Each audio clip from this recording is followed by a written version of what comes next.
ধর্মকে মাইনাস করার চিন্তা করেন না। আপনারা -1 ফর্মুলা, -2 ফর্মুলা, আপনাদের ভিতরে ধর্মকে মাইনাস করার ফর্মুলা। আমি বুঝি তো এটা না, ধর্মকে মাইনাস করেন না। আল্লাহ রাসূলের ইসলাম জাগতিক এবং আধ্যাত্মিক, রাষ্ট্রীয় এবং ব্যক্তিগত সমস্ত সংকট সমাধানের জন্য একটা উদারনৈতিক জীবন ব্যবস্থা, যেটা আপনারা চান। গণতন্ত্র আপনাদেরকে মানবাধিকার দিবে, রুল অফ ল দিবে, রুল অফ জাস্টিস দিবে, হ্যাঁ, স্বাধীনতা দিবে। সেটা ইসলাম দেয়। এটা কোন ইসলাম? এটা ওদের কাছে নাই, এই মোল্লাদের কাছে নাই। এটা আল্লাহ রাসূলের ইসলাম, হিজবুত তৌহিদকে আল্লাহ দান করেছেন। সেটা কি? সেটার একটা রূপরেখা আমি তুলে ধরছি। আমি সুশীলদের কাছে আহ্বান করবো আজকের এই সেমিনারের মাধ্যমে, আপনারা ইসলামের উত্থানকে ঠেকাইতে পারবেন না, ঠেকাইতে পারবেন না। ইসলামের উত্থান হবে। আফগানিস্তানে কিন্তু এর আগেও বাম সেকুলাররা করেছে, কিন্তু ঠেকাইতে পারে নাই।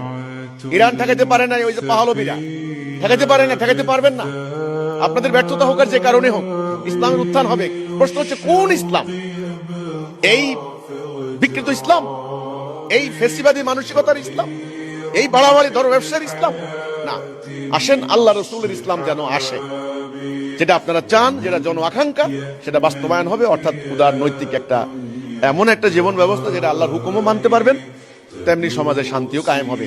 সেই ইসলামটা কিভাবে সম্ভব সেটা নিয়ে আমরা মাঠে নেমেছি। আপনারা আমাদের সাথে থাকেন, আপনারা আমাদের সমর্থন করেন।